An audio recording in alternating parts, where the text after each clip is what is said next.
Now, before Collabland, that concept didn't exist, but we created token gating for our own need. Again, it was just another toy. Is it a different pressure on you to keep the token prices stable or up? Yeah, it's extremely stressful. What are your top 5 biggest communities? Axie Infinity has always been one of the largest communities. When we joined the Axie server, it was already the biggest server. But Axie Infinity and NBA Top Shot, those are probably the biggest known communities that Collabland manages. But of course, Bored Ape, Doodles, Cool Cats. You have it all. You have it all. Hey everyone, today we are talking with a co-founder from Collabland. What is Collabland? It's one of the most used tool in Web3, according to me. What does it do? Example, I have a Bored Ape NFT and I want to chat with other guys who have another Bored Ape NFT. I go to Discord, I verify my wallet, and a private chat opens up with just Bored Ape holders in it. Um, these holders, these NFT holders, can interact and chat with each other, and that is only visible if you hold that NFT. This is not just for NFTs, it's also for different coins, different tokens, and not just on Ethereum but on different blockchains as well. Like, I started using Collabland when it was just Telegram only, and then they moved to Discord, and then we saw a massive rise on all NFT projects and all crypto projects using Collabland. I think it's a wonderful journey. And today with me, I have Anjali, who is the co-founder of Collabland, to learn a little bit more about what is happening. Right. Hi, Thank you. welcome, Anjali.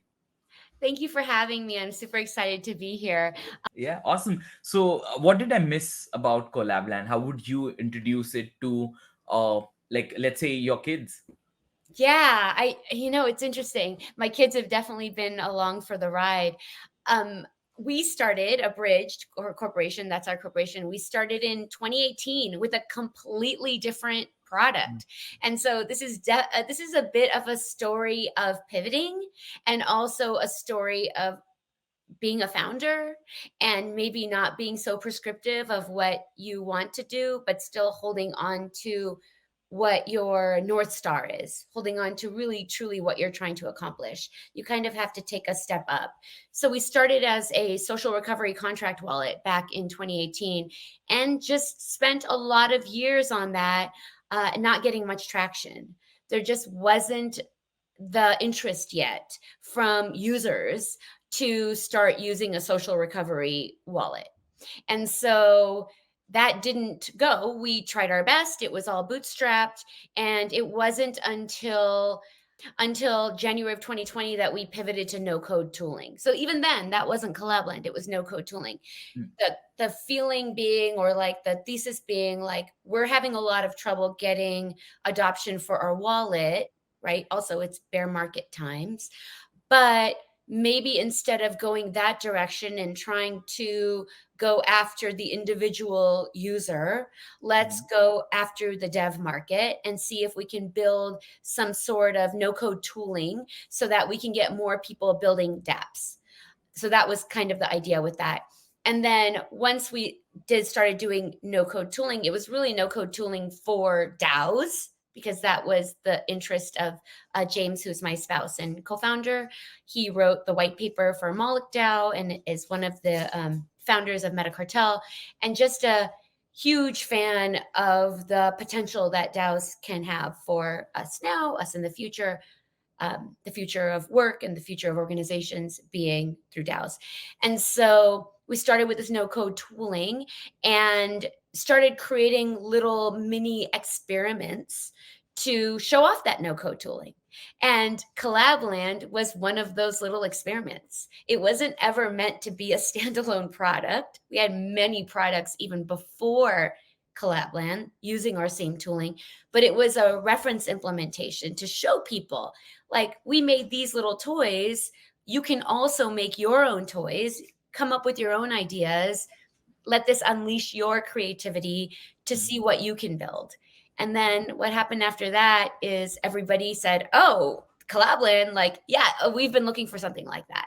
That's the thing that we want. So everything pivoted toward supporting Collabland from that point onward. So, just to sum it up, you started with a social recovery wallet, which didn't really see much adoption. Then you went on to create no code tools, right? Like which you wanted to target the dev community, but hey, like what's happening? Nothing is happening. So you said like, hey, why don't we use these tools and create something like different things? And Collabland was one of them, and the rest is history. But what do you think, like, people liked Collabland so much? Like, what was different than all the other things you built? Yeah, that's a good question. So for us, for one thing, we created the concept of token gating. So token gating didn't exist before that. It wasn't a well-known idea. What is token gating? Token gating means that you can have access to something, whether it be a group, maybe a website, event, anything. You can get access based on a token that you hold that is visible on a public blockchain. So I can verify that you have a certain asset or token, and I can use that as a qualification for having certain access. Now, before Collabland, that concept didn't exist. We needed it, and that's a little story there, but we created token gating for our own need. Again, it was just another toy. And so for us, we had created a DAO called the Collab.19 DAO, and we were having people give money into the DAO and people receiving grants from the DAO. And it was a sensitive topic. This was COVID time. This was May of 2020. If you can imagine, people were still dying, losing their jobs. People were feeling very distraught about what the future was going to be with COVID now. And so for us, we're like, okay, let's do something. Let's see what we can do. So we created this Collab.19 DAO. And then with that, created a Collab.19 bot. So it was called Collab.19 for COVID-19. And so that concept of getting people into a chat to discuss sensitive items, because we needed sensitivity. So where people could join a group and we knew who was in the group. And we know that because they had shares of the DAO. And so being able to connect a social ID with a wallet was the real unlock there. So you got to join the Telegram group, you connected your wallet, or we verified your wallet. You had to sign a message saying this wallet 0x123 belongs to Dheeraj or belongs to this Telegram ID. I don't know what your Telegram ID is, but whatever your Telegram ID is, that concept of connecting a Telegram ID to a wallet address, and then for us to view what assets are attached to that wallet address, and then using that as a qualifier for entrance into the group. That was the very first use case. Concept of Yeah. token gating. Yeah. Exactly. What? Why did people stick to this? Like, why was token gating important? Just to give everyone context, if you go to any of the NFTs or coins websites today, token gating is number one use case, right? Like, this is what we'll do special parties if you hold this NFT, right? Like, so this is something you guys invented, right? And it's in every white paper, it's in every pitch deck, it's in every NFT, this thing, right? Like, so you guys are responsible for that. So Yeah, what and it's fascinating too, because now we all think of it as a primitive, right? We think it's of course. And so it's really, really fun. It's just fun to know that it didn't exist before and that we've been able to have, and I can't take the credit, my husband, spouse James came up with it. But he's also come up with so many different things. So we didn't know this was going to be the thing. He's kind of a tinkerer. But it's really interesting now because it feels like, of course, it always existed. Like, wouldn't that be obvious? But it wasn't obvious. But once you satisfy a need for yourself, and I think part of it is being in the space. So everyone who's here, I think you're always thinking, you're coming up with ideas. You think about what you could use, and that can often become the seed of something you create. And if you need it, then others will need it. Why did it take off? Well, we were, like I said, he was very involved with DAOs. The people in our DAO were in other DAOs. And it's just a natural fit for DAOs. Like, how else do you get people in a DAO together? Like, how else do you do the business of governance? Before that, it was all in person, right? We were Oh, all meeting in person every month at different conferences. And so now you have lockdown where you cannot meet anymore. And so this was really the right place at the right time, which is we need a way to get together. We need a way to stay together and build momentum together and work together without meeting each other in real life. And how do we do that? How do we have those conversations? So it was really like everyone needed it. We needed it, but everyone needed it. And I credit that early adoption to the fact that the DAO space was very small then. And it mm. really just takes a small, dedicated group of people to really spark a movement. And that's true for all of Web3. Awesome. You spoke a little bit about your co-founder James, who's also your husband, which is great. This is like a family business. It's generally very much associated with what Indians do, like run family businesses. But leaving that apart, James also has a very interesting background, right? Like he worked with Zynga, and they were the ones who made Farmville. Mhm. If you were around the time of peak Facebook gaming, I'm pretty sure you have played Farmville, right? Like me and my sister spent hours like playing Farmville, and like she used to use me to just do things when she was not around. But like we had fun. We had a great bonding experience about that. Like, can you tell a little bit about co-founder? Like, Well, I will say you definitely probably want to have him on the podcast. But he was the lead dev on Farmville. He actually joined the Farmville team before Farmville was a game. And a lot of that early success was credited to his innovations as well, which was like trying to move Zynga away from the racking and stacking of servers, but moving to the cloud, moving to AWS, which yeah. was his idea, and trying to convince people at Zynga to do that, and he was able to do that, and that's the reason that Farmville was able to stay up a lot more consistently than everybody else that was in social gaming at that time. Farmville wasn't the first farming game. There was another one called Farmtown, right? And why did Farmville win over Farmtown? Well, maybe I'm biased, but I was there at that time with him, and Yeah. a lot of his innovation was the reason for that. So, yeah, he comes from gaming, but this is his fourth time around with doing startups. You know, we've Mhm. been together since 1995. We've been through a lot of ups and downs. He is a developer, but he's also insanely creative and takes a scenic route through life. Mhm. So he doesn't have those same pressures in terms of like what's the proper thing to do or the right thing to do, which I think honestly, especially in Web3, is a huge asset. Like we don't want people in our space that are so conservative in their thought. It's awesome. So I know this because I heard you speak about it earlier. Mhm, Um, Collabland was a lot about DAOs mhm, initially. mhm, That's what James's focus was.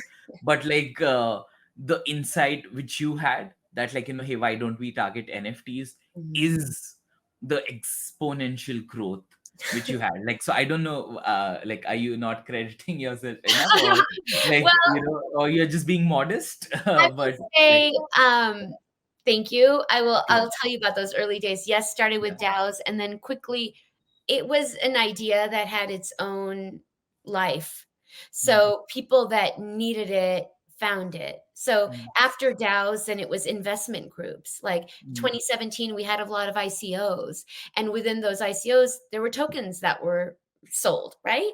And so now you had people that were holders of those tokens create whale groups. Oh, if you own 50,000 D tokens, then come and join this chat and we're going to do deal flow. So alpha groups were starting then. And I will tell you, alpha groups are big right now as well. So not financial advice, but this was DeFi summer.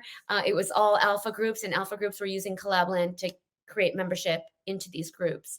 And I'm seeing a lot of parallels right now in terms of the excitement around alpha groups. But anyway, alpha groups, and then social tokens like FWB and Alex Mazmaj. He also had a token called Alex. And that was the initial, like, oh, maybe this is going to be the thing.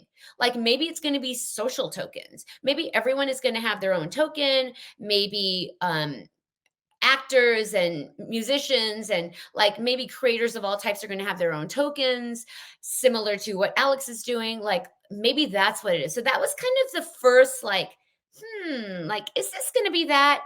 And then after that, it wasn't until spring of, and then gaming and then other groups, but it wasn't until the spring of 2021 when Bored Ape used Collabland. I can't credit Bored Ape for using Collabland. They did. But once I saw that, I was like, okay, like now we're getting somewhere. Like this is going to be huge. Let's see if I can do this. And that was really James and I, one of our first major like conflicts, because his concept was like continuing to build tools for DAOs. Like that's what we're going to do. We're going to keep building tools for DAOs and we're going to be on Ethereum. That's what we're doing.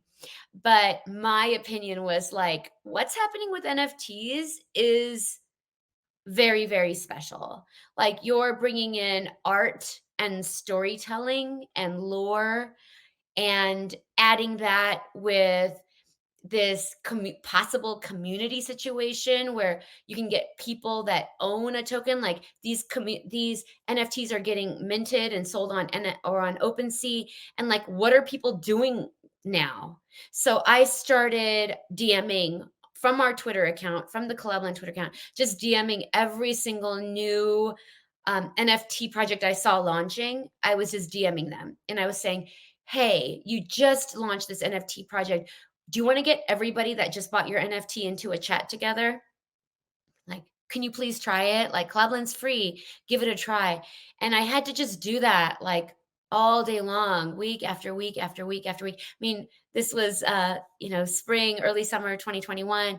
So everybody was having a project, right? Like the projects were just like boom, boom, boom, boom, multiple projects a day. Everyone's getting super hyped. And it was just a really exciting time. And so for me, I was like, this is it. Like, this is something that people like me are going to be interested in. People who are collectors, people who love art, people maybe who are artists already. Like, I understand collecting. I love collecting. I love creating art. Like, I love artists. This was an opportunity to bring artists into the space because of royalties as well at that time. And so, yeah, that was kind of my stomping work at that time, just like knocking on every single door. But it didn't take long. And I think that's part of the value of being partners in life. And I don't know what it would be like if I wasn't his spouse and that he didn't trust me and I didn't trust him. And we didn't have this history of just saying, like, give me a shot. Like, I think I'm right about this. Even if I'm wrong, okay, but I don't have to worry about that because if I'm wrong, it's Yeah. okay. It's okay to be and wrong. and and you have nothing to lose, right? Like, Right. yeah, like you're at that stage that like, hey, if it doesn't work, we have like whatever we are growing organically, we are growing organically. Right, we're growing organically, but why don't we take this opportunity to grow wide instead of Hmm. growing up? Like, Yeah, instead of growing deeper into DAOs, like, why don't yeah, we go wide wider. to Yeah. include all NFTs? Like, let's Um, give this chance to all NFTs. when did it all blow up? That's a really hard question. I mean, of course, 2021, 2022 were like the big, like Yeah, constant growth. yeah, Like, but we still have growth up to this point. We still have like 40,000 people every day clicking on the let's go button. So we still have 2,000 wallets a day joining. So as far as like exponential growth, we don't have exponential growth anymore. yeah, But compared to every other project that is in crypto right now or in Web3 right now, like community is something that, even though there are fewer communities being created because there's yeah, fewer projects being created, the number of people who join communities across now 28 blockchains continues to grow. I don't have visibility into what other projects are doing. I mean, I yeah, know X's are popular, and now we have Friend Tech and Telegram bots and different things that are taking off. But Collabland and communities has continued to grow. And we also have built a cottage industry around it, right? We're not the only people doing token gating anymore. mm, It's really just the seed for so much innovation. And so even if Collabland itself isn't having exponential growth right now, Mhm. It is still growing, but it's of course bear Mhm. market, and we've been in a bear market for So 2 years now. yeah, like what I really liked about Collabland was like, That. so tell me, how big is Collabland right now? Yeah, so we have over 53,000 communities across Telegram and Discord. Okay, okay, that's that's a lot. Yeah, Yeah, it's a lot. It's yeah. crazy.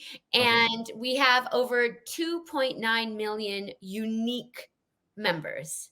So okay, we have over 11 million wallets that are right. used for verification. It's amazing. Like when you Mhm, think about that, maybe in Web 2 standards, it's not that big of a deal.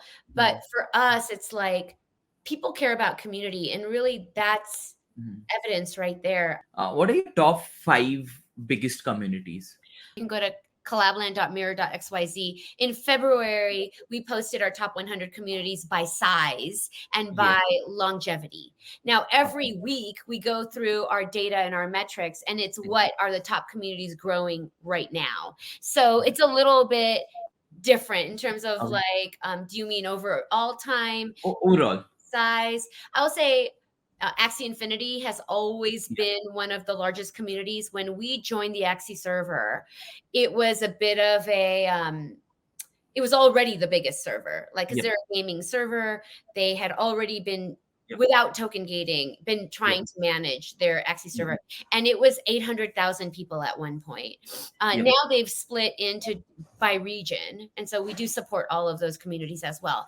But I'd say that's a huge community. I mean, we have many different ones, but Axie Infinity and NBA Top Shot, I mean, those are probably the biggest known communities Mhm. that Collabland manages. But of course, Bored Ape, Doodles, Cool Cats, World of Awesome. Wizards, I mean, all of You them. have you have it all. You have it all. Awesome. So what are your metrics, internal metrics to see growth? Is it like, like Yeah, it's number of installs every week. Mhm. It's a number of people that are interacting with our first time connection. It's how many people are actively getting roles and removing roles. Those are pretty much the main. And then we follow along with what chains are the ones that are doing the most, which communities are adding more complexity. So that's another one, like creating more rules. That's Yep. another one that we follow. I don't know. We have a whole host of them. But Okay. what type of tokens are people using? That's also an interesting one, like to kind of see, is it ERC20s? Is it ERC 721s? Is it ERC 1155s? So we're kind of getting a good snapshot at Mhm. the entire industry Mhm. across, and I use ERC, but really it could be BRC, it could be all different Correct. types. We Yeah, yeah. support 28 different blockchains, including Bitcoin now. And Yep. so, yeah, just seeing how people are continuing to grow and how they are engaging their communities. Um, Yeah. and then, of course, just to make sure that our flows are always working. And if there's Mhm. a day that something is not working, then we get to see from, I mean, you have to follow the metrics. Awesome. Is Collabland like a profitable business? I'm asking why, because most Web3 startups end up losing money. They end up losing all the investor money. They don't have any certain business model.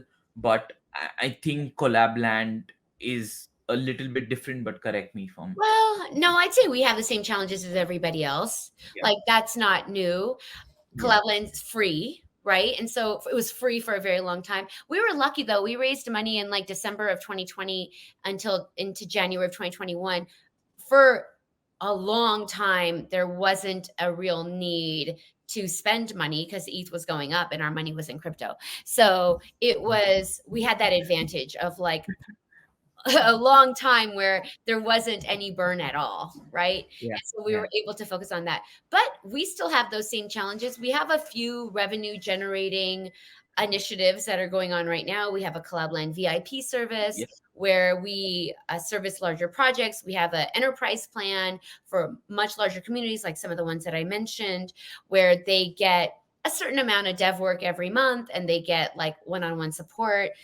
Now we have a mini app marketplace, and we haven't really talked about that, but we have mini apps within Collabland that you can use to customize your Collabland bot.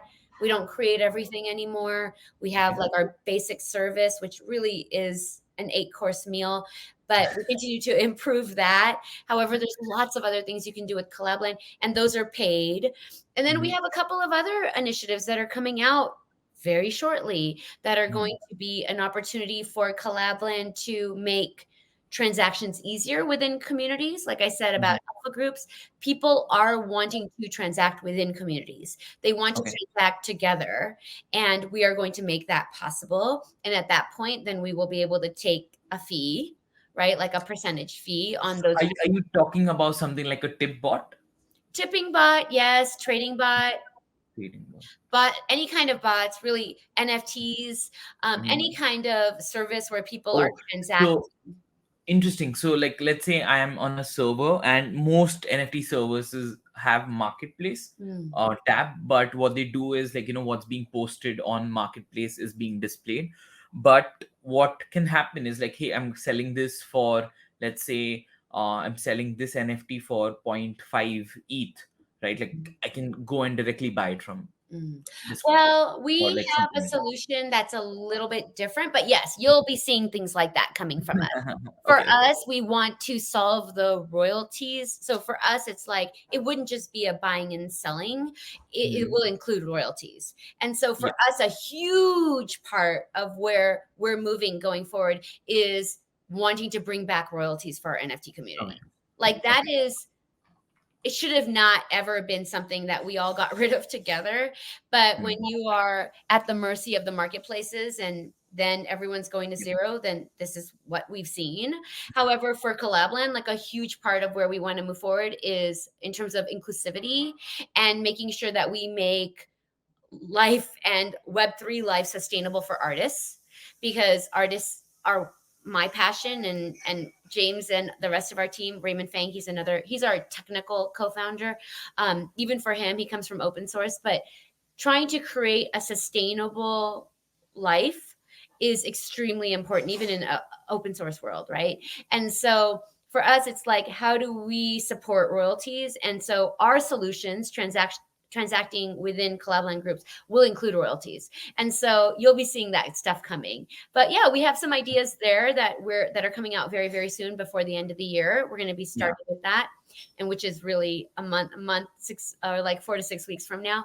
So Awesome. that's what we'll be doing. And that's kind of where things have gone. Like for us, we have the same challenges as everybody else. It's like, how do you make this a sustainable business? How do you start charging Yeah. people? How do Yeah. you try to get money from people who may not have money because it's a bear Mm. market? Yeah. And like, do we want to charge communities? Like Yeah. charging communities, again, part of what we talked about, Dheeraj, even before we started recording, was this cohort that you're doing. And now Yeah. some people cannot afford it. Some people don't have the same access, the same means. Do we want to cut those people out of community building? Or do we want Collabland to remain a free tool that Mm. anybody at any um, social status, financial status, means is going to be able to use Collabland? I want it to stay inclusive. I want it to stay accessible. However, we do need to make money.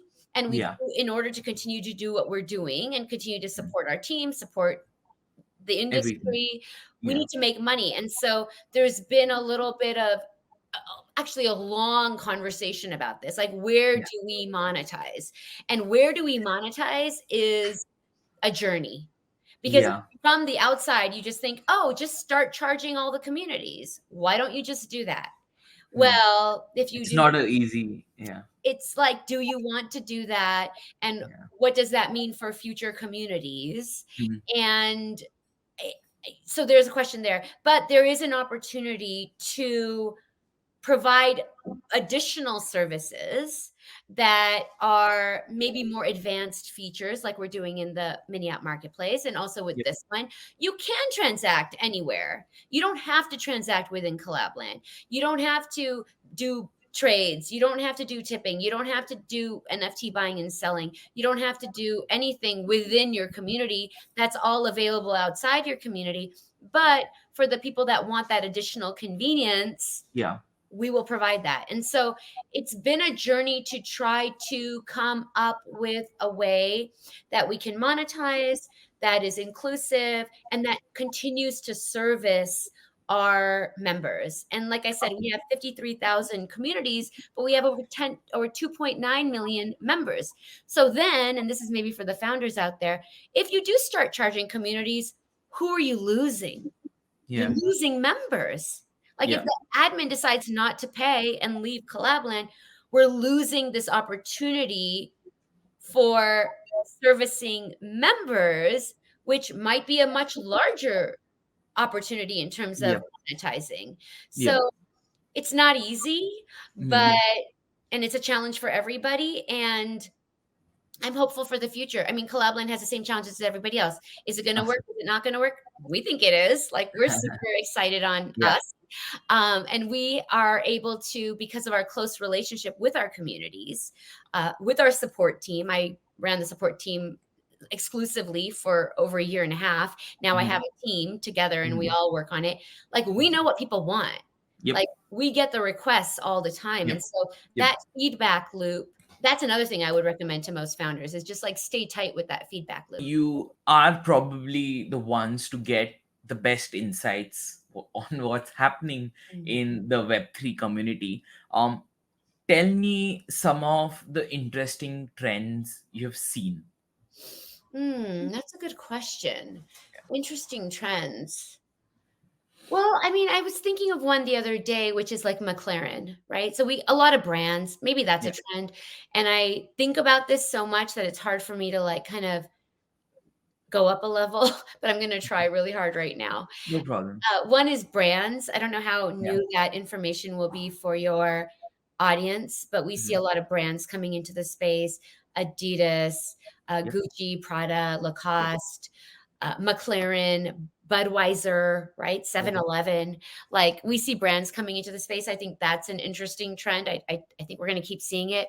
Louis Vuitton just started a Discord server. Like that's really meaning that people outside of crypto that are followers of these bigger brands are now learning about crypto, learning Yeah. about NFTs, like learning about blockchain. Really, that's a whole new audience, right? That's what Yep. we all want to do. We want to Yep. grow the audience. And so I would say brands are a big part of it. Mhm. And so that's been interesting. I went to Singapore Mhm. for a Token 2049 and I went to see F1. I went to see McLaren at F1. And so I joined the server before to like learn what was going on in the Discord server. They use Collabland and and everyone's talking about F1.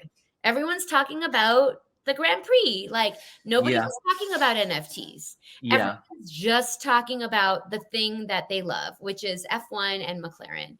And I was really interested in that. So I kind of stuck around to see what was going on. And it was really interesting because it's like they've completely, yes, the NFT is a way to get into the server, but Yeah.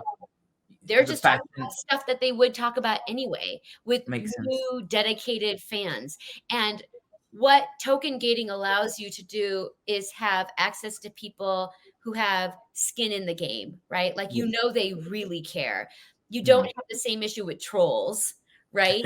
Because when people are there just to cause trouble, then everyone says, sell your token and get out of here then.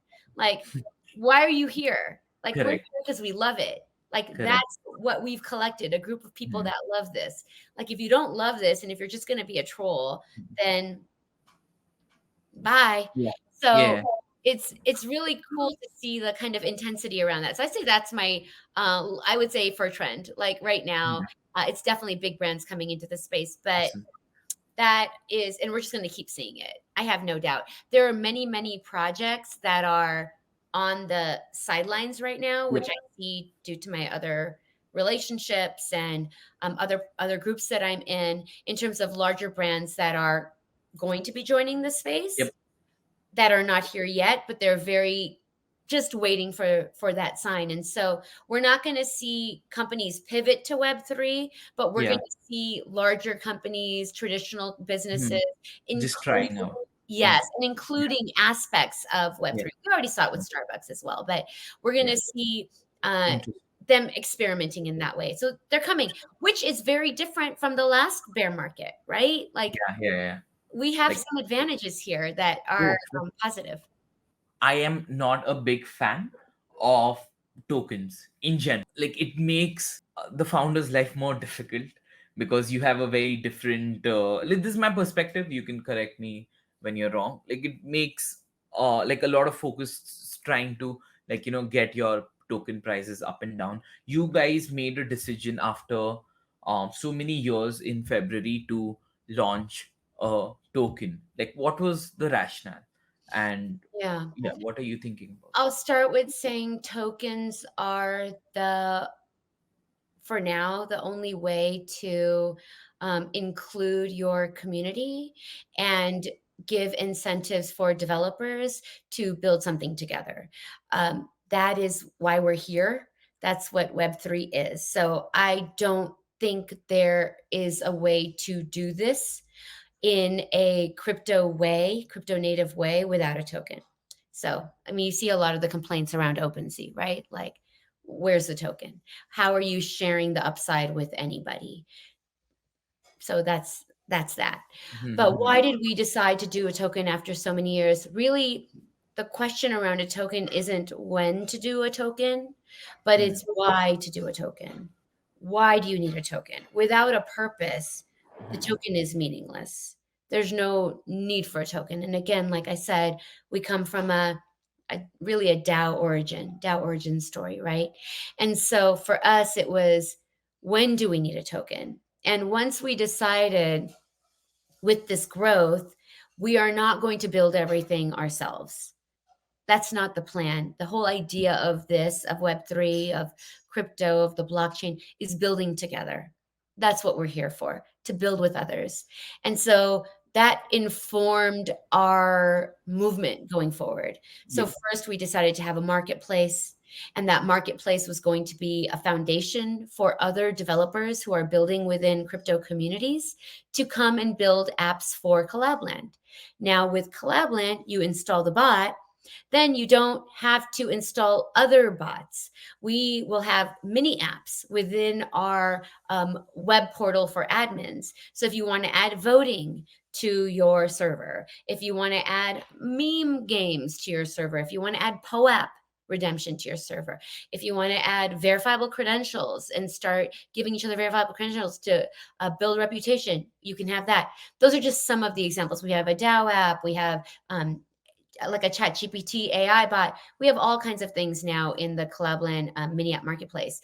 But once you have a marketplace, then you want to include the members who are going to use the marketplace to help curate that marketplace. And how do you do that? Then you have a token, and then you have a DAO, and then people can use their tokens as voting rights Yeah. for voting on which apps are going to be in the marketplace Mhm. and which apps do not serve the needs of the marketplace and do not serve the needs of Collabland communities. So that part, that's why we had a token. Okay. That's why we have a token in Okay. order for voting rights, and we call it So the Collabland community token. yeah, is it a different pressure on you guys to, like, keep the token prices stable or up, or that, like, what is, like, as a Yeah. founder, what do you think about that? Yeah, it's extremely stressful. Yeah. Because the purpose of the token for us is, oh, you're going to use the token. Number one, it was a free token. Yeah. Number two, it was given to everybody that has supported us in the past. Yeah. And I forgot, I didn't claim it, so, like, well, bad on me. Yeah. not only that, not only was it a free token, but we paid the gas for it. Oh, So wow. when you claimed the token, the gas was sponsored by us. And Mhm. the reason for that is we did not want, for the safety of our community, we did not want them to go to other websites and get And drained, or because our business has so many imposters. Like, that's a part of just what it is to be in crypto, is imposters. And so we have a huge sense of social responsibility. And so for us, having a sponsored claim, which we call the sponsored claim, where we paid for the gas, we have your Discord and Telegram ID. So we didn't need you to log in with your wallet. No wallet login. You only logged in with Telegram and Discord. And we knew how long you've been a part of Collabland. And then we're able to give you tokens into that wallet, right? Without ever you having to connect. It was super important to us. So that was the motivation, and that is the motivation for the Collabland community token.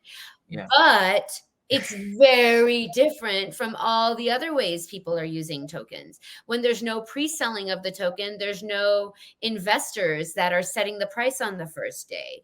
There's nobody that has a big bag of tokens that is going to be able to dump on the public. And when you have that, that's when you have the high token prices.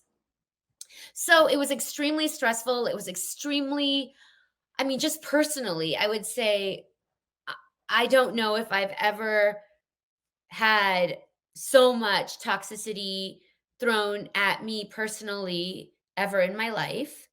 And I'm a lawyer, so I've heard a lot of things, but the amount of vitriol, anger, frustration from people that are like, look, I just claimed your token. Now buy it back from me now I claimed your token for free, but now I want you to provide liquidity to buy it back from me.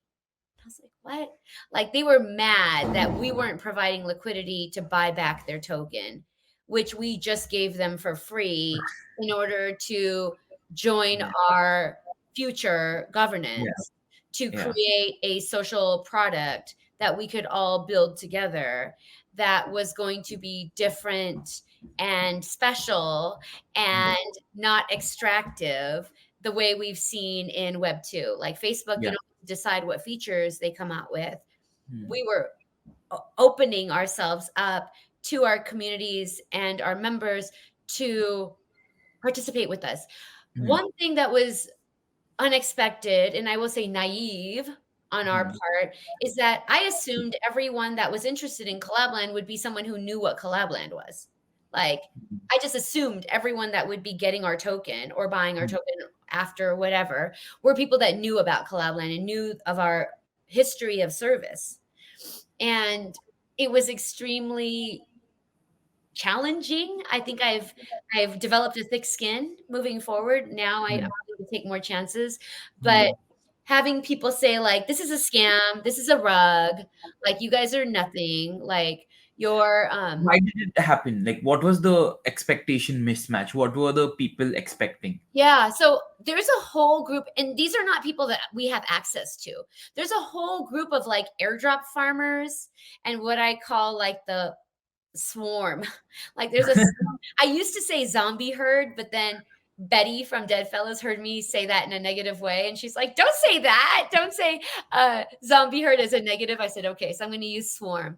There's a huge swarm of airdrop farmers that are just looking to flip coins. Like they don't care about your protocol. They don't care about what you've done. They know nothing about Collabland. They don't know that we have been at that point 3 years of providing service for free, continuing to grow, like working day and night, weekends, all of that to Yeah. grow, how it had grown exponentially, that all the challenges along the way. There's a different thing of creating a product, and there's a very different thing to scale a product. Like there's so many challenges that go with scaling that are really, really hard. And now I was dealing with this whole group of people that are calling us a scam. And I was like, how can we be a scam? We've been doing this for 5 years, the company, and 3 years, Collabland for free. Like, how can we be a scam? But having all of those attacks on us because they know nothing about crypto NFTs. They know nothing about crypto communities. Like they really never have heard of Collabland. They're just airdrop farmers and they're just they're just a group of people that travel around the cryptoverse just looking for different tokens and pressuring the founders until they get some money out of it. So it was a whole group of people that we did not know about. Like we very much come from open source background and Yeah. community background, nonprofit background. Like I didn't know that these people existed. And their whole plan is like hard press threat Yeah. to just threaten, Hmm. you, threaten where you live, threaten your kids, Oh, really? threaten your safety, like say all the things. I'm just constantly like a barrage of toxicity and negativity in the server. Now, none of that. It came and went. That's why I call it a swarm. But one thing I do now, I can speak to other founders, and it's actually brought me so much camaraderie with my NFT founder friends, because they also had that same pressures in their groups. And so that's just a necessary evil. Like anyone that's going to be dropping a token, the culture is such that be aware that there is a huge contingency within crypto that are really just may not know anything about you, don't care about you. No matter what, there's no arguing. Like there's no like if you see our Twitter, or if you see these, like they don't care. Like they don't care what communities you've been supporting. They don't care that you've been a free product. They don't care that you're really servicing people from their first day in crypto. Like from our support team is so dedicated and loving, but it's like we're answering questions about MetaMask, we're answering questions about the blockchain, we're answering questions about Ledger, we're answering questions about across 28 different Yeah. chains, all the other products.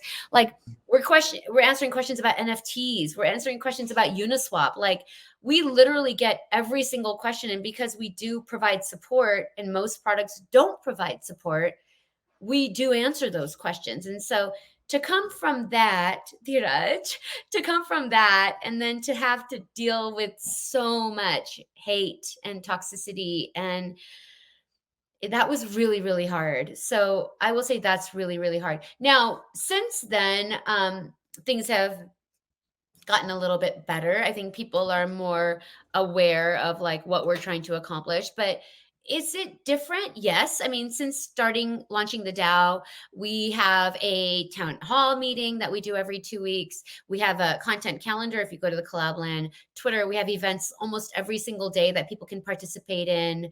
We have a really good group of DAOists that are helping guide us in terms of governance. Once we start generating some real revenue with these products that I was telling you about moving forward, then we're also going to have DAO proposals to provide liquidity as well. So we can't do that. We're an American corporation. We cannot be providing liquidity in the same way all these offshore entities can. And that makes us different. And that doesn't give us the same, we can't be doing what other people are doing, right? We can't pre-sell 2 million tokens before the token launch and then have that group sell it. Like we are limited in that way, or probably for the best that way.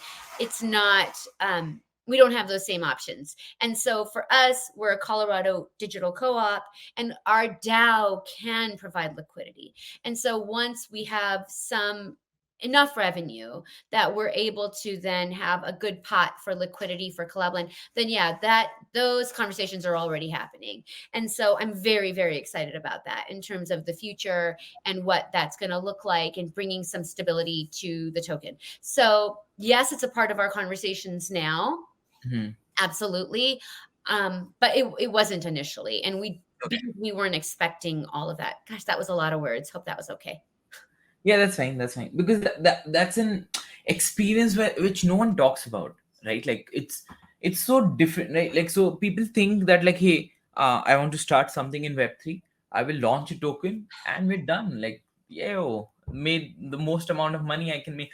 But like things that come with being a person who owns a NFT collection or a token, that's a completely different stress, right? Like which Mhm. none of people know about, right? Yeah. Like so I just wanted your Yeah. experience because like it's all well and good when like you're growing Collabland and now there's a whole bunch of different audience you're attracting with the token. Yeah. It's Yeah. very, it is definitely a challenge. Yeah. I am a believer in Mhm. what we're all trying to do here. Yeah. We have a plan for an incremental decentralization over time. We don't believe Yeah. in decentralization from day one. Hell no. Makes sense. But it has to happen over time. And so we are staying true to our plans for that, but it takes a lot of conviction, a lot. Mhm. And the times where people just launched a token before they had a product in Mhm. hopes that they would create one. Obviously, we didn't do that. We wanted to Yep. serve first. Yep. and build something that people wanted and build something that was valuable, and then include the community in helping us grow it to that next step. That was our need and want and desire, and it still is. Yeah. But it's extremely challenging. It is definitely,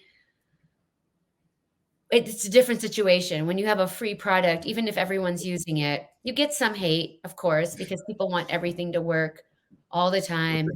And if anything goes down for even a second, even if it's brand new technology, even if their group is slamming us with 10,000 people within 5 minutes, they get mad and don't have any patience. Accepted. But when you have a token and you have people just constantly telling you that because the token price is not going up or it's going down or whatever, that you're useless and you're horrible or whatever, all the other things, it is definitely, you have to believe in your work and you have to believe in the master plan. Yeah. And like I said, to be in Web3 means to take your bumps, and it is to have a token. It is to share the share influence, Yeah. share and share what happens in the future together. And so, and having developers build on you, that's a way to have a sustainable model for engineers, which is like Collabland isn't something that if you just build on Collabland, not only Collabland is going to appreciate with that, but you can also appreciate with it because there is value that's added to the network that we all can share and we all can get the upside. So it's a long-term plan. We're not, obviously we've been doing this 5 years now, over five Yeah. years.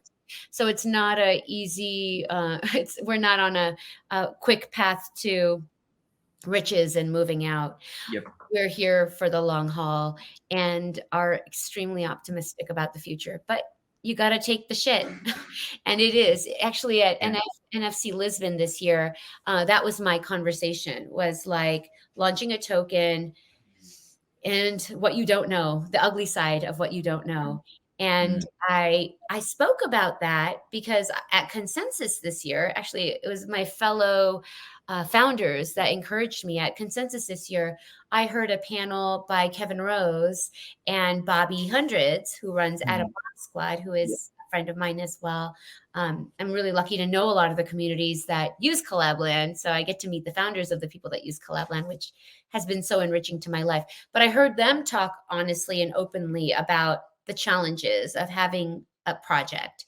And that really inspired me to speak more openly. So hopefully, even me passing it along here, somebody will hear this and recognize and understand, like, it's okay to be vulnerable. It's okay to say the hard stuff. It's okay to say you weren't and you didn't know everything and that you were caught off by surprise and you were naive and things hurt. It's okay to say when things hurt. Thank you for sharing that. I think that's brilliant, right? Like, and that's an advice which every, like, I was gonna ask you, like, hey, something can you tell to new founders? I think this is a great insight, right? Like, hey, if you're building, if you're thinking of a token, this is a side which I don't think you've thought about. So Yeah.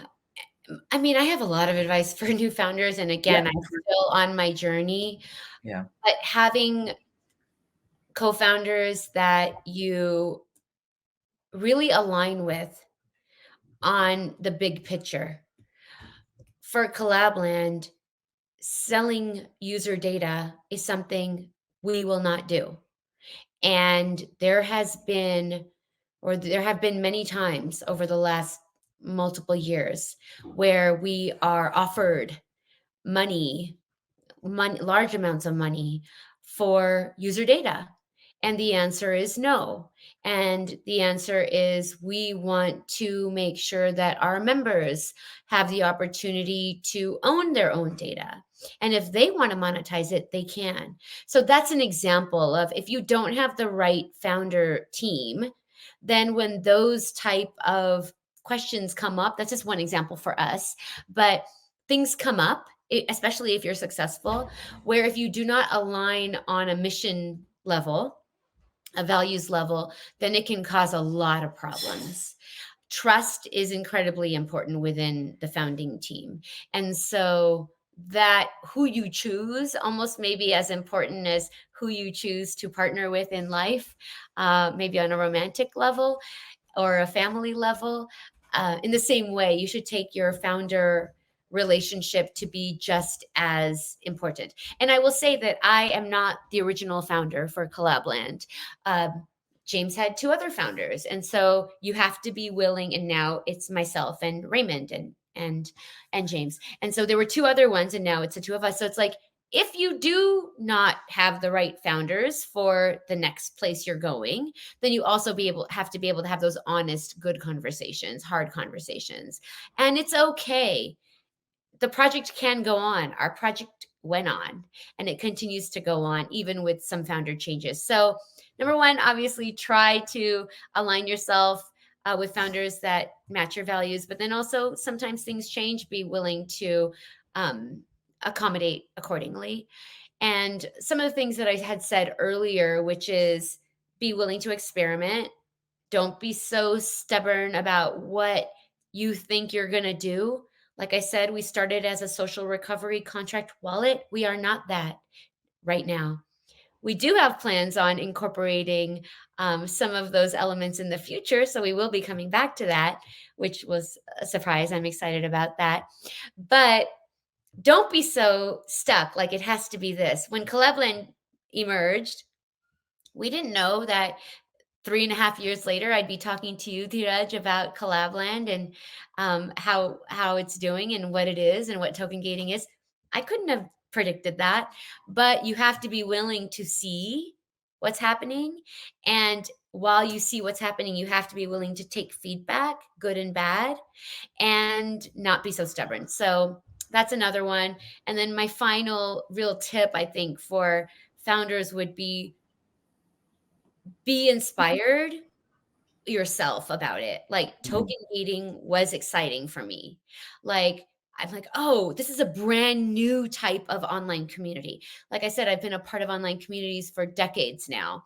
Been involved with all different types of online communities.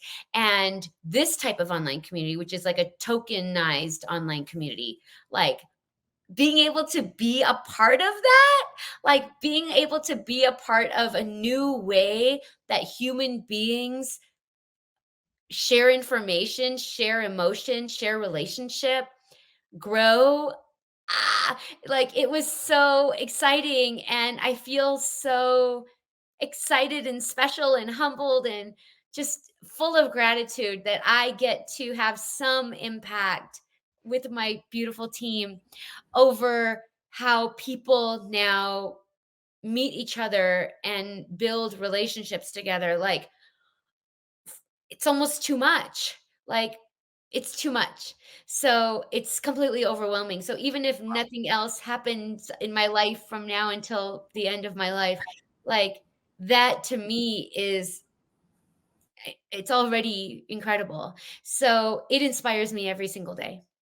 I love how passionate and enthusiastic you are about Collabland, even after doing this for so long. And I think that's what keeps you going, because you really believe in everything you just said, right? Like you can't fake passion, right? Like, so that's lovely to see.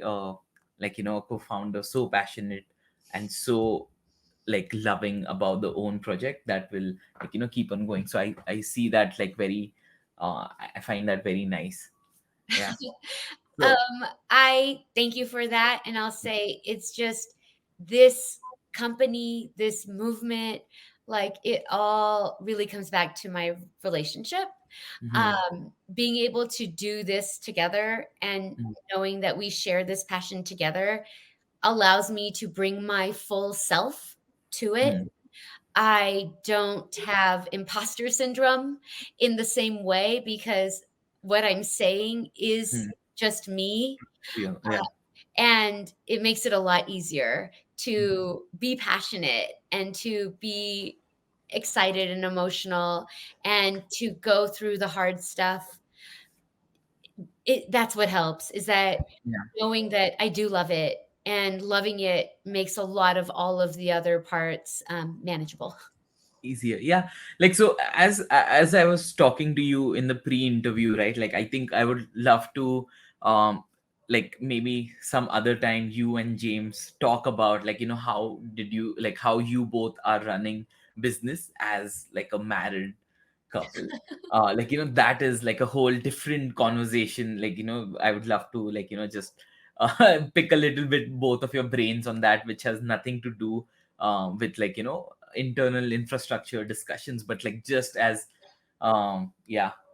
Yeah, and I guess I'll speak a little bit to that Yeah. now, just that, Yeah. like I kind of alluded to, which is like in marriage and maybe with your founders as well, but specifically in marriage, like having a partner who wants you to have the things that you want. And even if they're not 100% convinced that it's what they want, they're willing to support your passions. And if your fulfillment is meaningful to them and they've committed to supporting each other's dreams wherever they lead, I think that's really been the secret sauce. Like, I don't feel limited by him. Our marriage is not limiting. Of course. Our and that's why being co-founders also does not feel limiting. I know that he is supportive of my crazy ideas and allows me, or not allows, but supports my exploration. And I support his exploration as well. At least give it a chance. Whatever wacky ideas he has, if he is feeling strongly about them, I will support them. And whatever ideas I have, even if they fall outside of his comfort zone, he will support me. And it's incredibly liberating to have that in my life and just makes all the difference. Wow, wow.